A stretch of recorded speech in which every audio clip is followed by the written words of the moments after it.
Good morning student.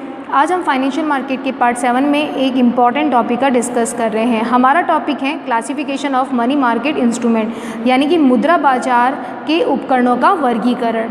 इसे 3 parts में divide किया है: गवर्नमेंट सिक्योरिटीज़, सेकंड है banking sector securities and third है private sector securities.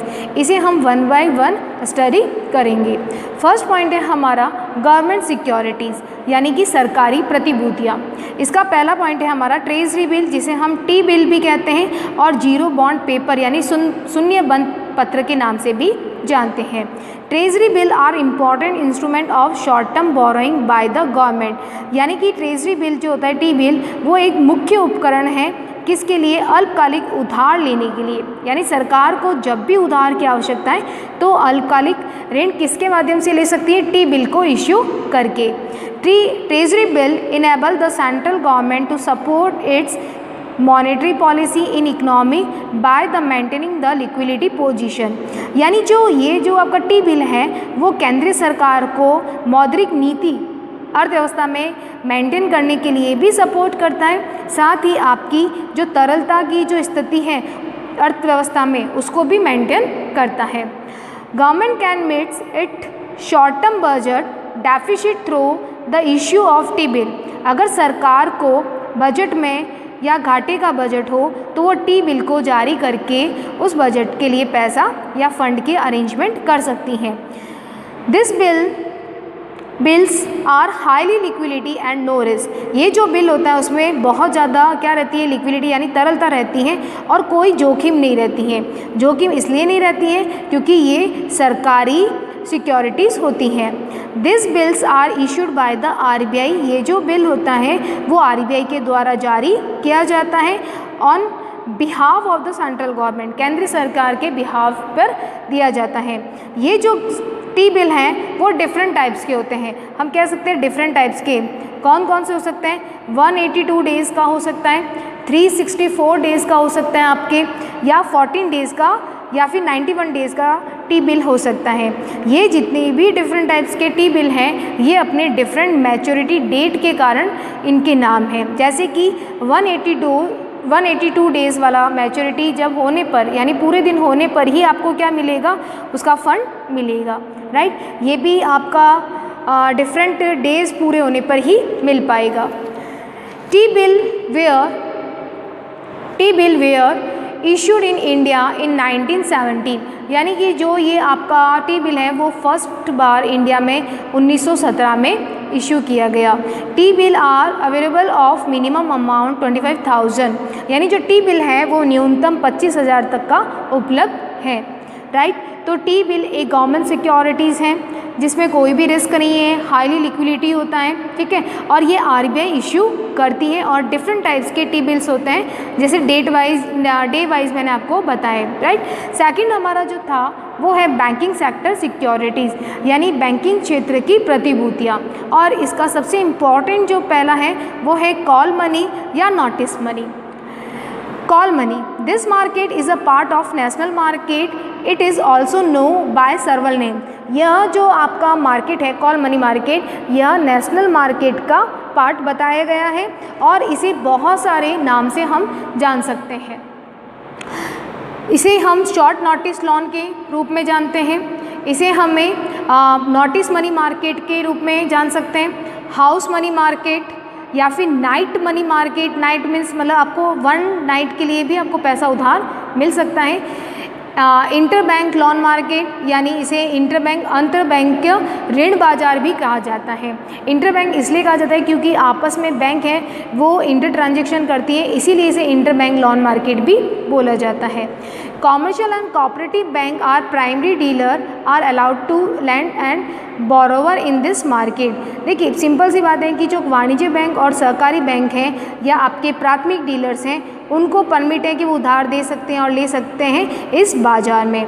Foreign bank and private sector banks are primary borrower while national banks are predominant lenders, यानी कि हम कह सकते हैं कि जो विदेशी बैंक और निजी बैंक हैं वो यहाँ प्राथमिक उधार करता होती है। यानी उधार अगर उनको चाहिए तो जो प्रेफरेंस है वो फॉरेन बैंक और प्राइवेट बैंक को भी मिल सकता है। राष्ट्रीय बैंक आर प्रीडोमिनेंट लेंडर, यानी कि जो आपकी राष्ट्रीय बैंक होगी या जिसका राष्ट्रीयकरण हो चुका है, उन बैंकों को उधार देने की या उधार सबसे ज़्यादा देने की सर्वाधिक वही देती हैं, कौन सी? राष्ट्रीयकरण bank. In this market, money is demanded for extremely short period from few hours to 14 days. इस बाजार में जो अल्पकालिक ऋण अवधि होगी वो कुछ घंटों से लेकर 14 दिन की डिमांड ज़्यादा रहती है। यानी हम कह सकते हैं इसकी इम्पॉर्टेंट लाइन है ये, कौन सी? फ्यू आवर्स, यानी कुछ घंटों से लेकर आपके 14 दिन तक की। This market gives an opportunity for the bank to meet their mandatory CRR और SLR requirement as stipulated by RBI। यानी क्या होता है कि जो बैंक्स होती हैं उनको अपनी CRR और SLR को मेंटेन रखना पड़ता है, यानी किसके अकॉर्डिंग? जो RBI निर्धारित करती हैं उसके अनुसार। तो ये बैंक को एक अवसर मिलता है, एक अपॉर्चुनिटी मिलती है कि वो अपनी SLR और CRR को कॉल मनी मार्केट से अरेंज कर सकती हैं। The rate at which money is made available is called as call rate, यानी कि जिस रेट पर आपको ये पैसा मिलता है उसको क्या कहा जाएगा? कॉल रेट के नाम से जाना जाएगा। And it's fixed by market forces such as demand for money and supply of money. यानी जो ये कॉल रेट है वो किसके द्वारा फिक्स की जाती है? जो मार्केट के फोर्सेस होते हैं, जैसे कि मांग क्या है, सप्लाई क्या है मनी की, उसके बेस पे आपकी इसकी कॉल रेट डिटरमाइन की जाएगी। The call money market in India is कहाँ है ये? मतलब ये इंडिया में तो हम कह सकते हैं कि मोस्टली ये बिग इंडस्ट्रियल सेक्टर जो होगा या कॉमर्शियल सेक्टर होगा, जैसे कि मुंबई, कोलकाता, बेंगलोर, चेन्नई, तो यहाँ ये कॉल मनी मार्केट का ज़्यादा कह सकते हैं यूज़ किया जाता है, जहाँ पे SLR CRR या SLR को मेंटेन रखने के लिए। नेक्स्ट है हमारा notice money market. Notice money market क्या था? If money is borrowed and lent for a period between 2 days and 14 days, it is known as a notice money। यानी कि जो पैसा आप उधार लेते हैं या देते हैं उसका जो टाइम पीरियड है वो 2 डेज से 14 डेज़ के लिए है, तो इसे हम नोटिस मनी के मार्केट के रूप में जानते हैं, राइट। नेक्स्ट है हमारा term money. Term money refer to borrowing and lending of funds for period between 15 days, यानी 15 दिनों के बीच में उधार लेना और देना होता है या 1 ईयर के लिए, तो इसे हम टर्म मनी मार्केट के रूप में जानते हैं। ओके, सेकंड हमारा जो बैंकिंग सेक्टर सिक्योरिटीज़ हैं उसका सेकंड पॉइंट है CD, यानी सर्टिफिकेट ऑफ डिपॉजिट, जैसे शॉर्ट फॉर्म में हम क्या कहते हैं? CD were introduce in India 1989, यानी जो आपका सर्टिफिकेट ऑफ डिपॉजिट है वो इंडिया में 1989 को आपका सबसे इंट्रोड्यूस, यानी उसको सबसे पहले लाया गया। CDs is a negotiable instrument issued in demand form as a promissory note by bank excluding RRB। ये जो CDs है वो मोस्टली इशूड डिमेट अकाउंट के रूप में या आपके प्रॉमिसरी नोट के रूप में इशूड किया जाता है, लेकिन इसमें जो आप कह सकते हैं कि RRB यानी रीजनल रूरल बैंक को इंक्लूड नहीं किया गया है। That have been permitted by RBI to raise short term resources. ये RBI के द्वारा परमिट किया जाता है जिससे हम शॉर्ट टर्म रिसोर्सेज या शॉर्ट टर्म फंड का अरेंजमेंट कर पाएँ। It can be issue to individual corporation या कंपनीज, ट्रस्ट एक्सेट्रा, यानी ये किस किस को इशू, मतलब व्यक्तिगत रूप से भी हो सकता है, कॉरपोरेशन रूप में हो सकता है, कंपनीज के रूप में या ट्रस्ट के रूप में भी इशू किया जा सकता है। NRI में ऑल्सो सब्सक्राइबर, यानी ये जो NRI लोग होते हैं आपके, उन लोगों को भी ये इशू किया जा सकता है। कौन सा? आपका CDS यानी certificate of deposit. It can be issued for a minimum amount of 1 lakh, ये मोस्टली न्यूनतम 1 लाख तक का इशू किया जाता है, right. It term generally range from 7 days to 1 year, इनकी जो रेंज रहती है वो 7 दिन से लेकर 1 साल तक रहती है। For ever most CDS are issued by bank for 3, 6 या 12 मंथ। यानी या जो CDS होता है वो बैंक के द्वारा मोस्टली या तो 3 महीने का या 6 महीने का या 12 महीने का इशू किया जाता है सामान्य रूप से। The return on CDS are highly than T bill. ये जो CDS पे जो रिटर्न मिलता है वो टी बिल से ज़्यादा होता है, यानी हम कह सकते हैं टी बिल से बहुत ज़्यादा रहेगा। क्यों रहता है? Because it assumes high level of risk, क्योंकि इसमें जो रिस्क रहती है CDS में वो ज़्यादा हाई लेवल की रहती है कंपैरिजन टू किसके? टी बिल के। क्लियर है आपको? चलिए, CDS are rated by approved credit rating agency which increase the confidence of buyer. ये जो CDS होता है ये किससे अप्रूव्ड होता है? क्रेडिट रेटिंग एजेंसी, यानी जो साख श्रेणी उपलब्ध करवाती है, यानी साख संस्थाएं, या कह सकते हैं कि जो साख श्रेणी संस्थाएं उसे कहते हैं जो कि टाइम टू टाइम आपके जो कह सकते हैं सर्टिफिकेट ऑफ डिपॉजिट है या किसी भी ऐसे आपकी सिक्योरिटीज़ हैं उनको रैंक प्रोवाइड करती हैं, जिससे जो बायर खरीदने वाला होगा उसका कॉन्फिडेंस लेवल बढ़ जाता है, क्योंकि इनके द्वारा जो रैंकिंग दी जाती है वो पूरी आपकी चेकिंग या फिर कह सकते हैं सब कुछ चेक करने के बाद में आपको रैंकिंग देती है, इसीलिए बहुत ट्रस्टफुल रहता है। इसीलिए इससे बायर जो खरीदने वाले थे उनका कॉन्फिडेंस लेवल हायर हो सकता है, वो इसकी रेटिंग देखकर परचेज कर सकते हैं। CDS कैनॉट बी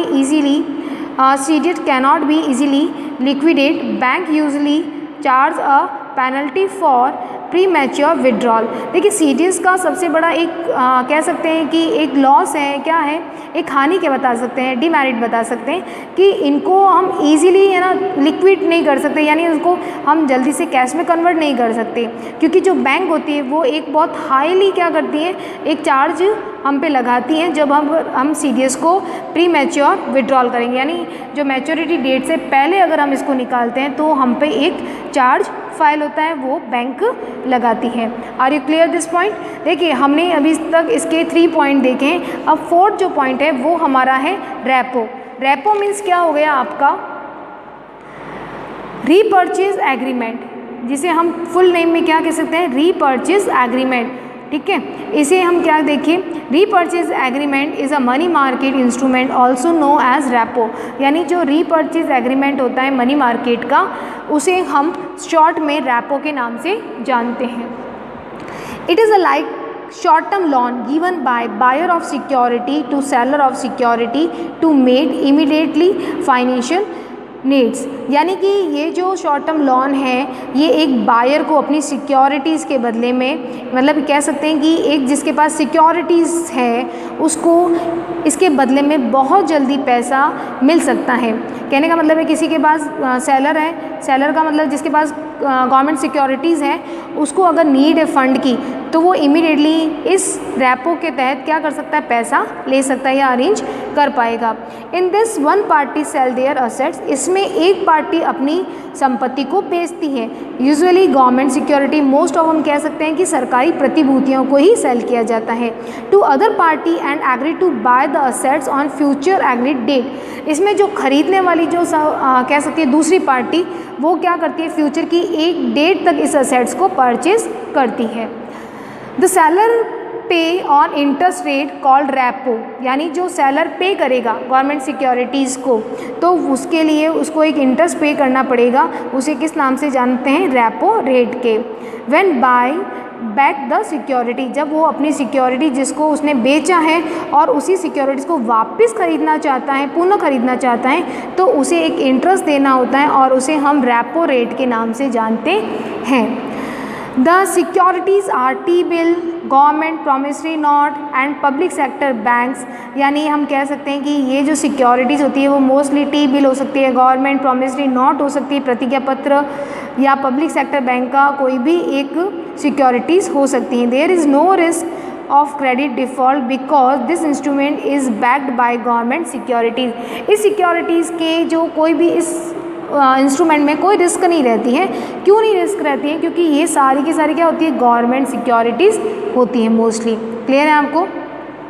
देखिए, इसे हम एक डायग्राम से बहुत इजीली समझ सकेंगे। जैसे एक सेलर है, सेलर का मतलब जो बेचने वाला है, उसके पास गवर्नमेंट सिक्योरिटीज़ है, लेकिन उसके पास में फ़ंड की शॉर्टेज है, यानी हम कह सकते हैं उसके पास पैसे की कमी है, तो वो क्या करेगा, अपनी इस गवर्नमेंट सिक्योरिटीज़ को एक लैंडर ऑफ मनी को क्या करेगा, एक लैंडर पर्सनस को जिसके पास पैसा है उसको क्या करेगा, उसको ट्रांसफ़र कर देगा कि तुम मेरी गवर्नमेंट सिक्योरिटीज़ ले लो, राइट। जो लैंडर होगा वो क्या करेगा, वो फंड उस पैसा किसको दे देगा, सेलर को दे देगा। तो सेलर के पास फंड आ गया, सेलर के पास क्या आ गया, फंड आ गया, और गवर्नमेंट सिक्योरिटीज़ किसके पास आ गई है, इस लैंडर ऑफ मनी वाले के पास में आ गई जो उधार देने वाला था। एक टाइम के बाद जब मैच्योरिटी डेट आती है, यानी जब at a maturity date seller क्या करेगा, जब उसके पास फंड अरेंज हो जाता है तो वो लैंडर ऑफ मनी से कांटेक्ट करता है और उसे क्या देता है, कैश भी देता है, साथ में इंटरेस्ट भी देता है, और वो इंटरेस्ट को हम किस नाम से जानते हैं, रेपो के नाम से जानते हैं। तो कैश और इंटरेस्ट ये किसे चला जाएगा, लैंडर ऑफ मनी वाले के पास में, यानी उधार देने वाले के पास में, और ये जो इसके पास जो हमने सिक्योरिटीज़ सेल की थी वो गवर्नमेंट सिक्योरिटीज़ वापस इस सेलर के पास आ जाती है।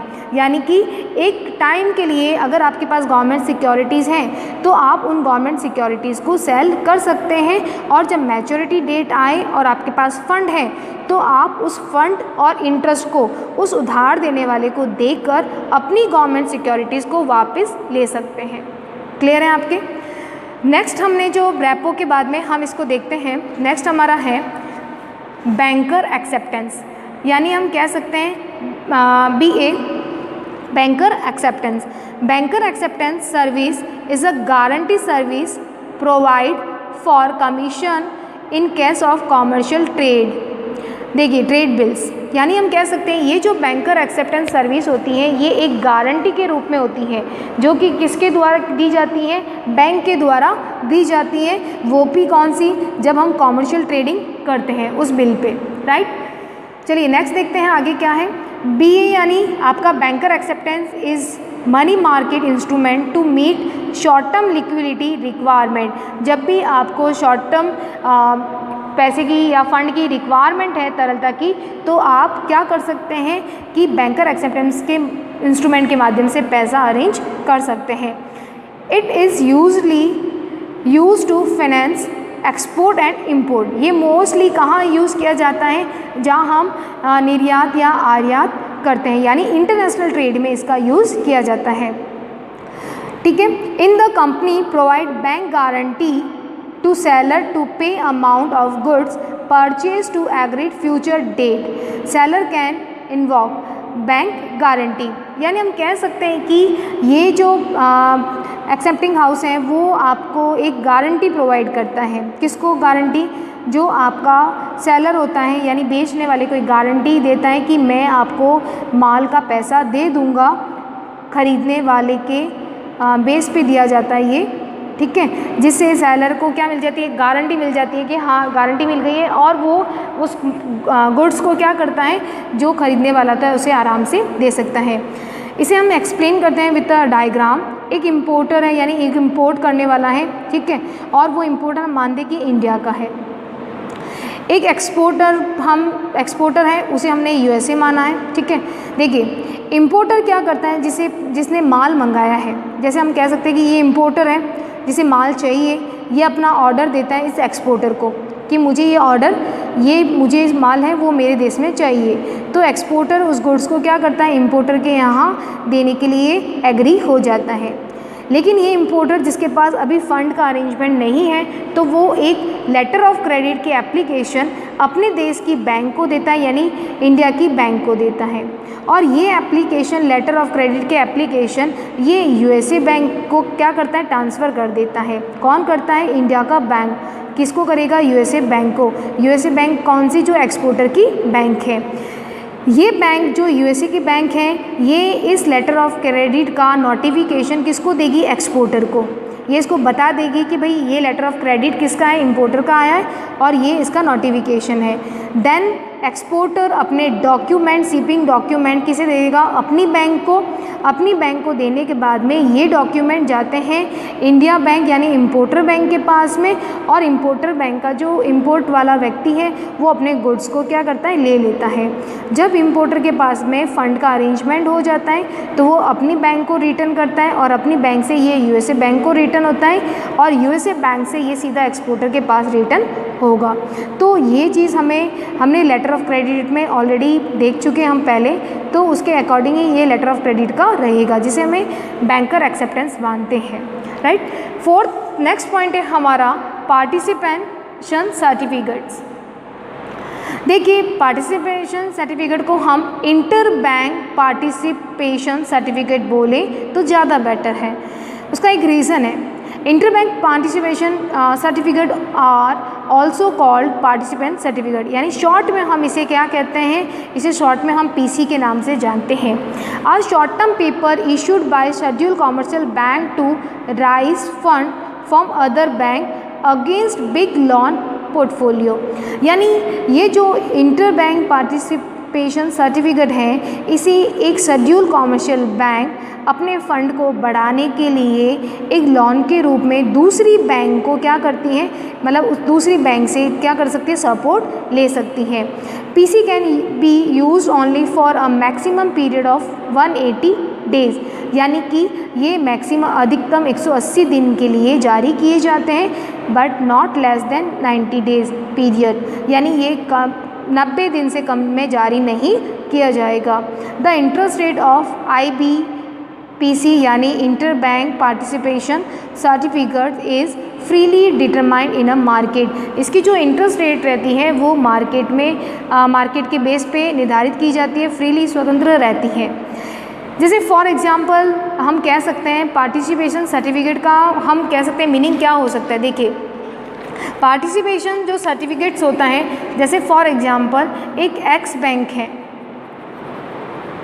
उसे 18% लोन जो कि प्राइमरी सेक्टर यानी हम कह सकते हैं आपके एग्रीकल्चर सेक्टर को प्रोवाइड करना है।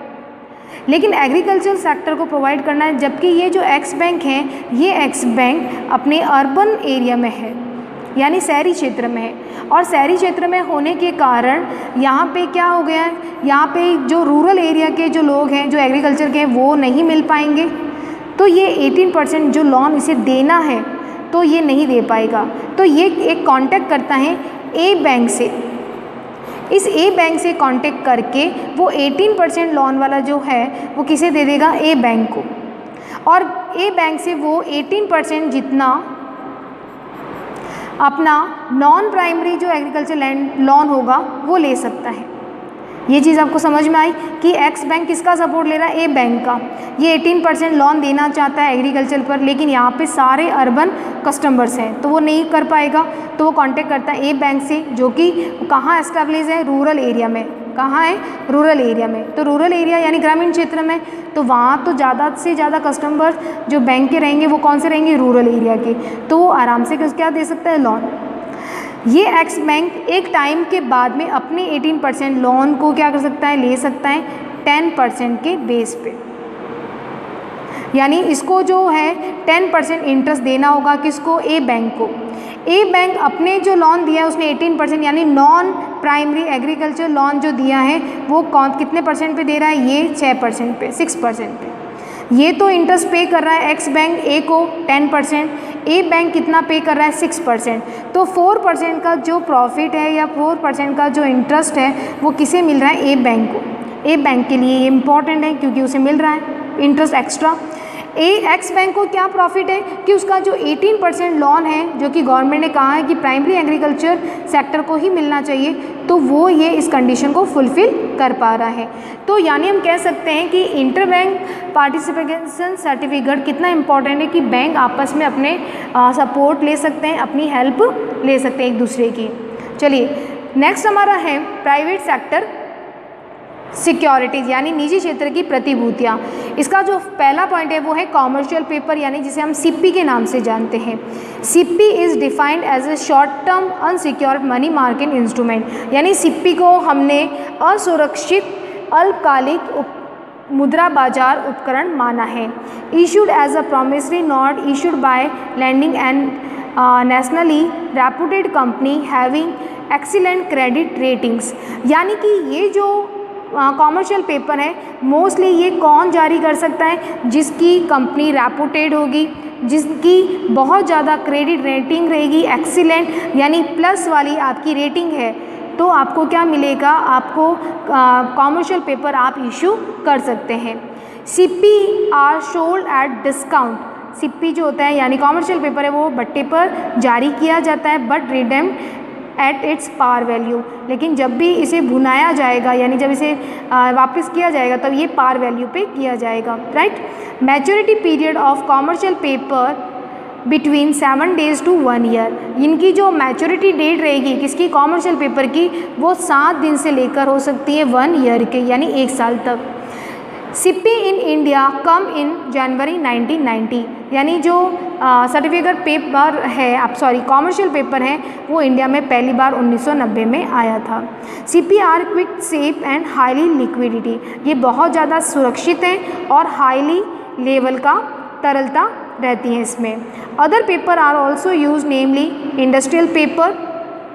इस कॉमर्शियल पेपर को हम दूसरों नाम से भी जान सकते हैं, जैसे कि इंडस्ट्रियल पेपर से, फिनेंस पेपर से, कॉर्पोरेट पेपर से, for rising short term money in the money market. In paper से, वाणिज्यिक पेपर से हम मनी मार्केट में अपने शॉर्ट फंड को क्या कर सकते हैं, शॉर्ट टर्म मनी का अरेंज या उसको बढ़ा सकते हैं।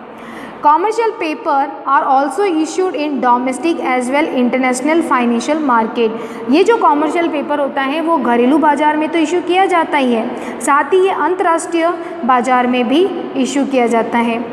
इन the case of letter they are no as a euro commercial paper. अगर हम इसे इंटरनेशनल फाइनेंस मार्केट में इशू करते हैं तो इसे यूरो कॉमर्शियल पेपर के नाम से जानेंगे। They highly return as compare to T bill. इनका जो रिटर्न रहता है कॉमर्शियल पेपर का, उनका रिटर्न टी बिल से यानी ट्रेजरी बिल से ज़्यादा होता है, as they are more risky is comparison to this bill. यानी हम कह सकते हैं कि इनका रिटर्न इसलिए हाईली रहता है क्योंकि बहुत ज़्यादा रिस्की होते हैं, किसके कंपैरिजन में, टी बिल के कंपैरिजन में ये बहुत ज़्यादा रिस्की होंगे। तो ये हमारा जो थर्ड पॉइंट है हमारा कॉमर्शियल बिल, जो कि प्राइवेट सेक्टर सिक्योरिटीज़ का तीसरा पॉइंट है वाणिज्यिक बिल। जो वाणिज्य बिल होता है मोस्टली वो ट्रेडिंग ट्रांजैक्शंस के लिए काम आता है।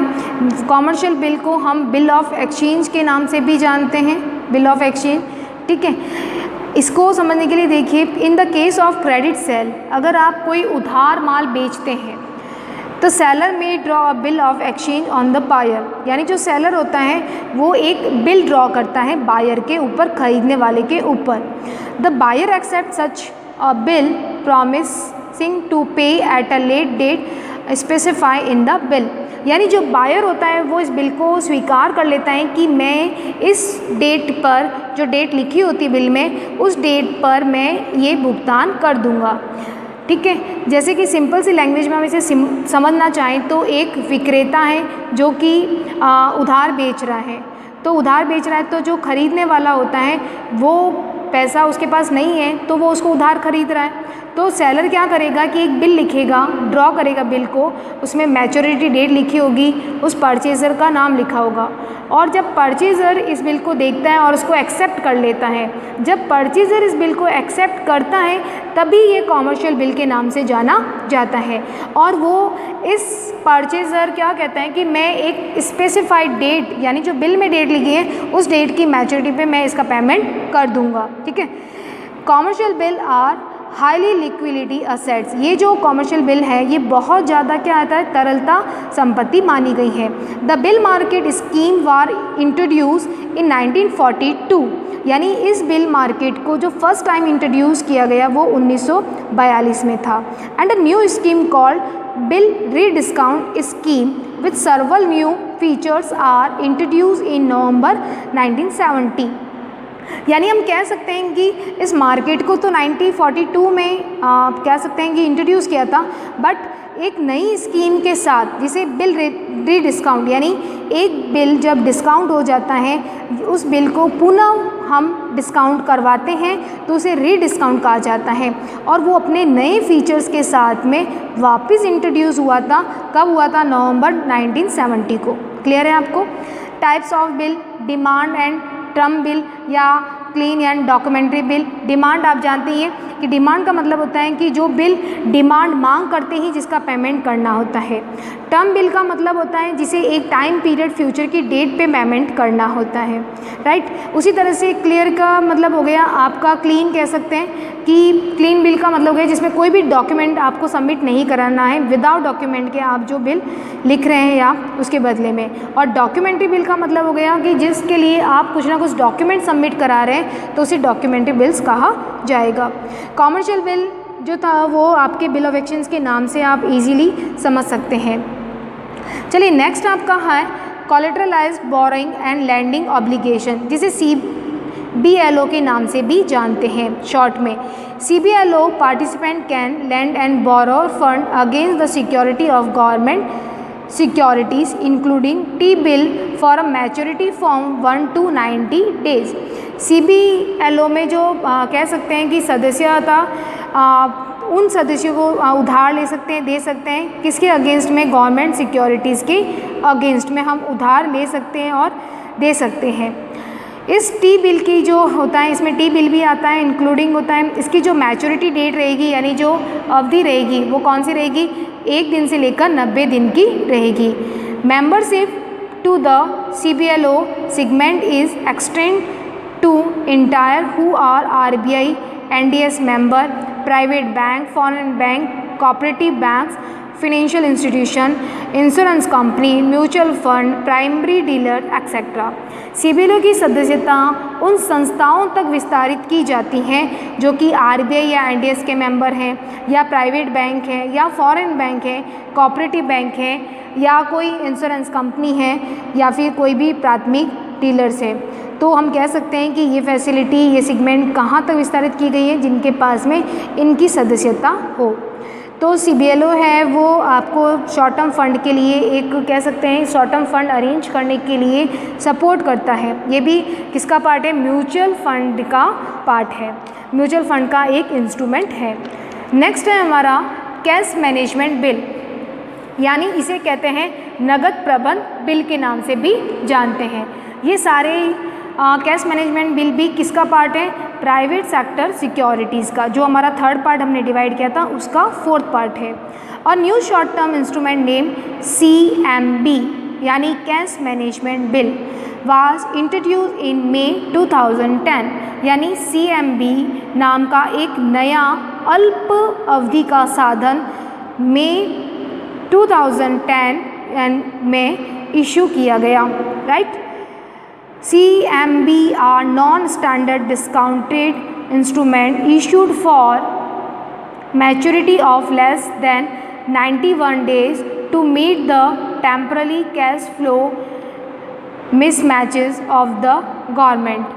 कह सकते हैं कि यह एक गैर मानक छूट वाला उपकरण है, नॉन स्टैंडर्ड डिस्काउंटेड इंस्ट्रूमेंट, ठीक है, जो हमेशा 91 डे से कम की मैच्योरिटी के लिए जारी किया जाता है, यानी लेस देन कितने 91 डेज, यानी 91 दिन की कम परिपक्वता के लिए जारी किया जाता है। ये एक अस्थायी यानी टेम्पररी है, नकदी प्रभाव को पूरा करने के लिए होता है। हम कह सकते हैं कि ये एक गवर्नमेंट के द्वारा जारी किया जाता है जो कि 91 डेज़ की कम मैच्योरिटी पीरियड के लिए जारी किया जाएगा, ठीक है। और ये बिल्कुल न्यू इंस्ट्रूमेंट माना गया है और ये हमारे शॉर्ट टर्म फंड के रिक्वायरमेंट को पूरा करता है। लास्ट हमारा है money market mutual fund. One of the important development in the sphere of money market is the establishment of mutual fund, यानी हम कह सकते हैं मनी मार्केट के क्षेत्र में एक महत्वपूर्ण विकास करना है या बहुत ज़्यादा मनी मार्केट को इम्प्रूवमेंट करना है, तो उसका जो क्या करना चाहिए वहाँ पे MMF को एस्टेब्लिश करना चाहिए, यानी आपका मनी मार्केट म्यूचुअल फंड की एस्टेब्लिश होना चाहिए। Is the guideline of which have been suggest by the RBI, जो कि इसकी जो दिशा निर्देश हैं वो RBI के द्वारा सजेस्ट की गई है। यानी अगर आप चाहते हैं कि आपका मनी मार्केट आपके देश का और ज़्यादा डेवलप हो तो हमें मनी मार्केट म्यूचुअल फंड की स्थापना करनी चाहिए।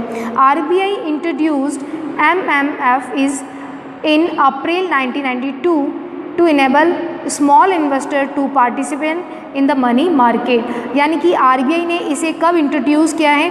अप्रैल 1992 में, ताकि जो स्मॉल इन्वेस्टर्स होते हैं यानी जो छोटे विनियोगकर्ता होते हैं वो मनी मार्केट में क्या कर सकते हैं? पार्टिसिपेंट यानी अपनी भागीदारी ले सकते हैं। क्लियर है आपको? नेक्स्ट है हमारा scheme. In November 1995 RBI made the scheme more flexible. यानी नवंबर 1995 में RBI ने इस मनी मार्केट म्यूचुअल फंड को बहुत ज़्यादा फ्लेक्सिबल बना दिया। The existing guideline allow banks, public finance institution and also private sector institution to set up MMFS। यानी कि आप कह सकते हैं कि एक RBI की इतना फ्लेक्सिबल बनाया जिससे जितने भी पब्लिक फाइनेंस जो सार्वजनिक क्षेत्र के संस्था थी या प्राइवेट सेक्टर की जो संस्था थी वो MMFC को क्या कर सकती है? स्थापित कर सकती है, जिससे क्या होगा कि हम अपने शॉर्ट टाइम के जो फंड है उसका अरेंज आराम से कर सकते हैं। क्लियर है आपको? Money market mutual fund bridge the gap between small individual investors and the money market. यानी मनी मार्केट म्यूचुअल फंड छोटे व्यक्तिगत निवेशकों और मुद्रा बाजार के बीच की जो गैप है, खाई को पूरा करता है। MMFS mobilize saving from small investor to invest them in short term debt instrument और money market instrument of money market. देखिए, ये हम कह सकते हैं कि निवेशक से ये क्या करता है? ये इन्वेस्टर से पैसा लेता है यानी उनकी सेविंग को कलेक्ट करता है। कौन करता है? MMFS यानी आप कह सकते हैं मनी मार्केट म्यूचुअल फंड। ये इन्वेस्टर से पैसा लेता है और क्या करता है? उन्हें अल्प अवधि ऋण उपकरणों में या मुद्रा बाजार के कुछ उपकरणों में निवेश करता है। यानी ये जो मनी मार्केट म्यूचुअल फंड है ये जो छोटे इन्वेस्टर्स होते हैं उनसे पैसा सेविंग कलेक्शन करता है और देन वो मनी मार्केट के जो इंस्ट्रूमेंट होते हैं, अदर इंस्ट्रूमेंट, उनमें ये पैसा इन्वेस्ट करेगा। The RBI regulate the MMFS but since March 7, 2000 MMFS have been brought under the preview of SBI regulation। यानी हम कह सकते हैं कि जो RBI है वो किसको कंट्रोल कर रही थी? इसको कंट्रोल कर रही थी, बट मार्च 7, 2000 से ये किसके रेगुलेशन में आएगा? ये सेबी के रेगुलेशन में आएगा, यानी security exchange board of India के रेगुलेशन में आएगा। तो आई होप आपको ये जो इंस्ट्रूमेंट थे ये क्लियर हुए होंगे, सारे इंस्ट्रूमेंट जो कि हमने 1 by 1 क्लासिफिकेशन किया था मनी इंस्ट्रूमेंट्स का। Right, thank you.